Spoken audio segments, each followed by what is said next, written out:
Hi everyone, welcome back to week 14. It's kind of hard to believe that we are quite rapidly approaching the end of this course, which seems to have gone by very, very quickly. So today's topic is It Takes a Village. It's actually quite, a short module, not to say that it's short on content, but just in terms of this recording and the number of slides is probably one of the shorter ones in the course. But hopefully lots of food for thought and a couple of little assignments as well to do for this week. So let's get started. So I'm sure that many, if not all of you, have heard this term, it takes a village, or it takes a village to raise a child. And I think that's as true today as it always has been. I think, though, unfortunately, the reality for most people, parenting in today's world, and particularly in large metropolitan cities like Melbourne, is that we've lost the village. We've lost both the literal village, and growing up in a small community where everybody knows everybody and there's lots of extended family and neighbors and community support, we've kind of lost that societal structure. But people are also living literally very far away from their families. They have families interstate, overseas, or at the very least certainly not walking across the road distance. So for many, many people coming home with a new baby, they're parenting very much in isolation. I think it's true to say that think about where you live. How well do you know your next door neighbors, or the person across the road, or the person above you or next door to you in your apartment block? For most of us, not very well. And again, that's not it's not an indictment on us as individuals. That's again just unfortunately how society has progressed, although some might say regressed, because I'm not quite sure that it's necessarily a good thing. I think the role that we can play, obviously primarily in this context as birth doulas, is that we do have this really beautiful continuity of support with clients that began in pregnancy, obviously then went through to the birth of their baby, and now beyond into the early postnatal period. So this session is focused on, I guess, really this early postpartum period, and particularly the period that it would make most sense for you as the birth doula, supporting clients in the first sort of few weeks. But saying that, obviously postpartum doulas do exist. Birth for Humankind do offer some extended postnatal support where possible. And you yourselves may be interested in the future in also extending your training to incorporate postpartum doula work as well. And there is definitely a growing demand, I think, for services like that. And it's different to a nanny. It's different to obviously to a cleaner or anything like that. It's very much about bringing this concept back and surrounding the new family with lots of support, lots of care, lots of practical support as well. So I'll mostly be talking about the role of a birth doula in the early postpartum context, but just sort of think as well for yourselves more broadly about potentially what services you might want to offer in the future, perhaps if you do have your own independent practice as well. First of all, I just want to say how gorgeous is this little baby on the slide here, Divine. So you can see here I've written promoting independence, not dependence. I mentioned in the previous slide that postpartum work, either as a birth doula or an extension of your birth doula support, or as a postpartum doula, is different to, say, the role of a nanny or a night nurse, a night nanny, and all those sort of services which also exist out there. And for some families, that's the right thing for them. But a doula is very much about providing support to new families, but ultimately it's about being able to almost do yourself out of a job. We want to leave our families feeling confident and independent and, you know, feeling really positive about their role as new parents. You know, what we don't ever want, actually, this is not a compliment. Oh, I could never, you know, I couldn't have done this without you. Or you know, I can't imagine, you know, doing this without you, type of thing. That's not a compliment. You know, we want to really help to build resilient new parents who really thrive, as I said, in their new role as mothers and fathers. So yeah, so always have that perhaps at the back of your mind, your little mantra: promote independence, not dependence. So another great photo of a fabulous group of mums and babies here. And this slide is all about the importance of support. You know, parenting is not, again, meant to be sort of a solo occupation. You know, we are, as a human species, a very social animal, and we are meant to be around other people. Mothers, you know, get so much from being around other new mums, you know, especially when you find the right group of people. And just because there's a local mums group doesn't mean that's going to be the right one for her. But I guarantee that there is a group out there, and there will be people that she'll meet or that she already knows perhaps before having the baby. But you know, some of the best friends that you ever make are your mum friends. And so support really is important. And you can see from here on the slide, you know, parents who both seek out and actually accept support are more relaxed and healthier. And they have certainly more ability and resilience to look after their kids. It also ultimately sets a really good example for their children. I mean, certainly not an infant's going to have awareness of that. But as your children grow up and they see that their parents, you know, routinely reach out for help, for support, they, you know, they rely on other people, they'll see the value of that, and that it's okay to ask for help when you need it as well. Other people like to be asked as well. That's the other thing from the other end. You know, people really do like to feel valued and needed. And particularly when someone's had a new baby, when they say, you know, let me know if you need anything or if there's anything I can do. For most people, that's not just, they're not just saying that, it's not lip service. They genuinely do want to help, and they do want to be able to do something that will really be supportive, you know, for that new family. And, you know, I think also that, you know, providing support to others is a really great way of providing community. You know, when you either ask, you know, or sort of ask for help, you know, and others feel that in the future they will feel, it'll feel easier for them to also ask for help. So it's kind of a win-win, you know, sort of cycle as well. So we really want to encourage our clients, you know, to reach out, to find their tribe, their village. And, you know, they may also already have friends, as I said, but it's also about exploring, you know, their community and finding the right sort of environments and groups where they can really thrive, you know, as new mothers. So one of the most practical things that we can do with clients before we leave them, and remember, as a birth doula, you may only have, you know, 2 postpartum visits. Some doulas only do 1 postpartum visit. Every, you know, whatever you ultimately do is fine.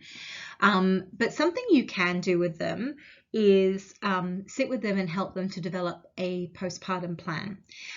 Or you may have, you know, developed your own sort of template, which you can pass on, and some resources as an alternative to that if you don't have a lot of face-to-face time with your families.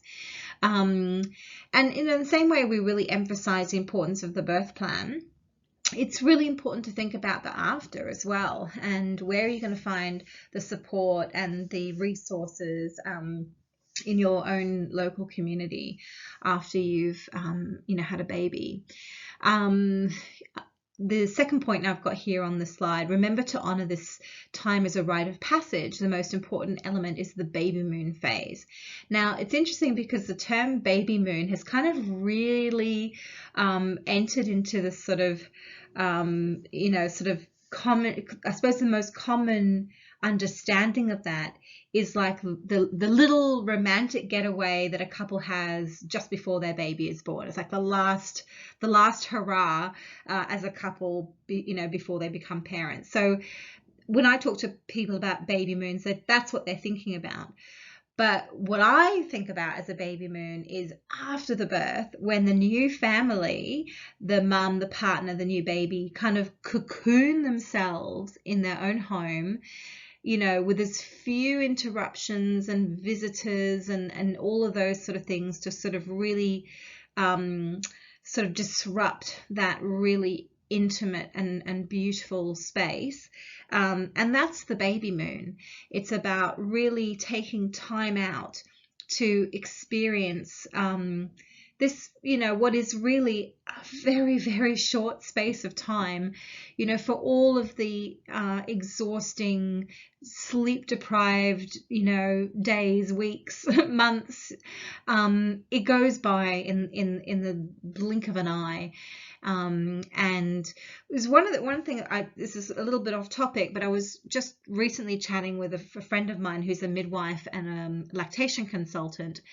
And she's been doing some research trying to find the sort of more up-to-date breastfeeding statistics, because the last time Australia did any kind of significant breastfeeding statistical research was back in 2010, so like 12 years ago, and it was a National Infant Feeding Survey, which if you're curious, you can just Google that and you'll find some of the statistics. So what she found, she was able to get more up-to-date statistics. There hasn't been another national survey done, but there are other ways of kind of extracting that data. And one thing that was really interesting and not at all surprising, because this was also reported a little bit during the sort of the peak of COVID, sort of in 2020 and 2021, is that breastfeeding rates were going up pretty significantly. And now that the data is in, it actually does bear that out. And, you know, certainly, you know, you can kind of connect the dots and understand why that is. First of all, everyone was home for extended periods of time. Partners were also home. Even if they were working from home. And so that there was a lot of support for the new mother in the home. They were not distracted by visitors due to lockdowns and restrictions on having visitors in your home. So they were able just to focus on themselves as an intimate family unit. The sort of normal societal expectations of bouncing back after the birth and getting back to work and, you know, having a gazillion visitors come and, you know, see you and the baby and having the you know, the parties and the baby showers and all those sort of things, it all stopped. And as a result, you know, one of the positives out of that is that we did see a pretty significant increase in breastfeeding rates, which is a great thing. So this is kind of, I've gone a little bit off topic, but really this is kind of what I'm talking about with a baby moon. So maybe that's something we can kind of, as a concept, maybe plant the seed of that with our clients. I love this quote here as well. Like most pregnant women I knew, I had invested plenty of planning into having a healthy pregnancy and birth, but self-care after the delivery registered barely a blip in my mind. And that is so, so true. And, you know, so I think this is something we can raise with clients, certainly in the antenatal appointments, and start sort of going, have you thought much about your postpartum and what sort of support you have already around you? What sort of support might you need? You know, and sort of help her to start thinking about some of those issues. But yes, the postpartum is really, really important as well. So this is one of the little assignments that I've sort of assigned for this week, and you can see it's called PIE. The PIE standing for practical support, informational support, and emotional support. Now these are things as well, obviously, as birth doulas that we do, but again, this can extend to the postnatal period. So you'll see with the instructions on Better Impact exactly what to do, but essentially what the assignment will consist of is to make a list of all the people that you would be considering in that sort of little bubble. So obviously you've got your client, the mother, her partner if she has one, the baby. Do they have other children? Are there siblings in the home? Do they have pets? Are there extended family, perhaps grandparents living in the same household?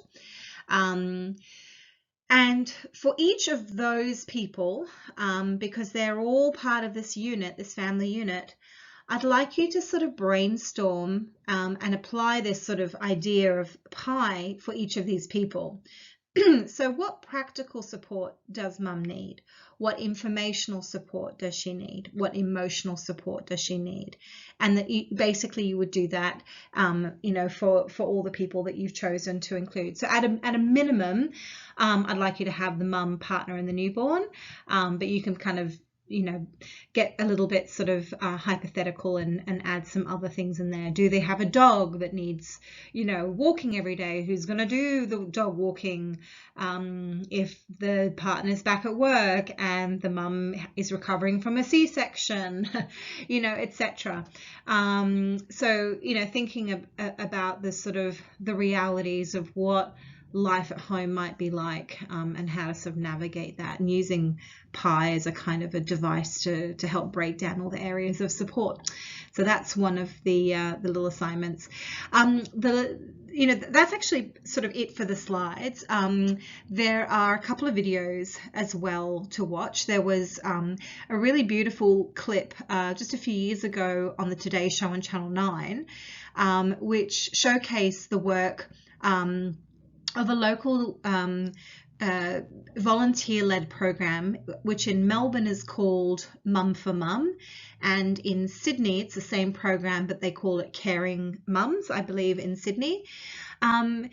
It's a fantastic program, unfortunately not offered all over Melbourne, because it's limited to where their volunteers are able to provide support. But essentially what the program does is it matches a experienced, often older woman who's had children, perhaps she's a grandmother already, she's got time now to devote to a little bit of volunteering in the community.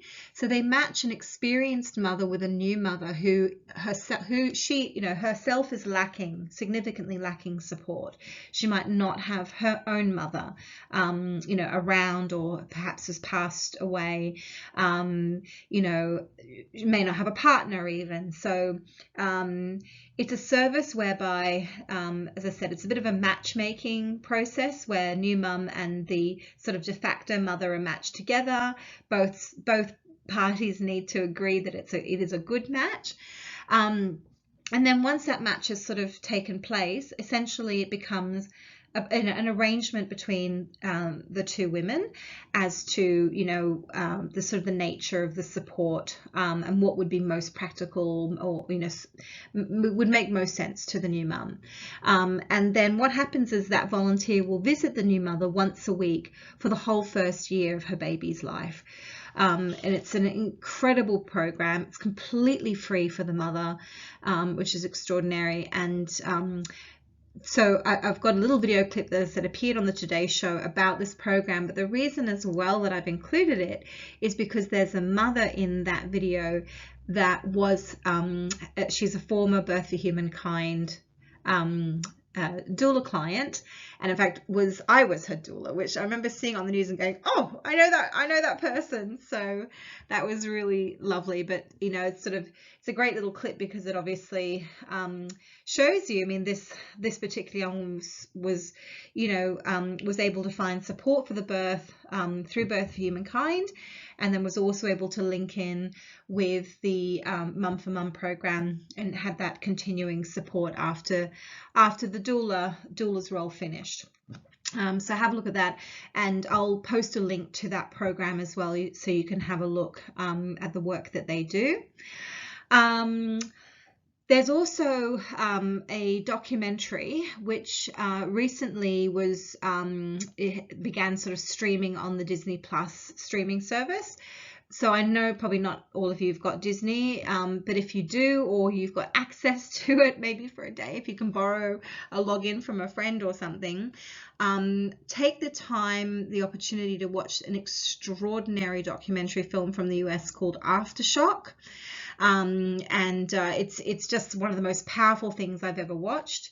It's a very, very emotionally, kind of confronting film about the appalling state of maternity and postpartum care in the United States, particularly for African American women.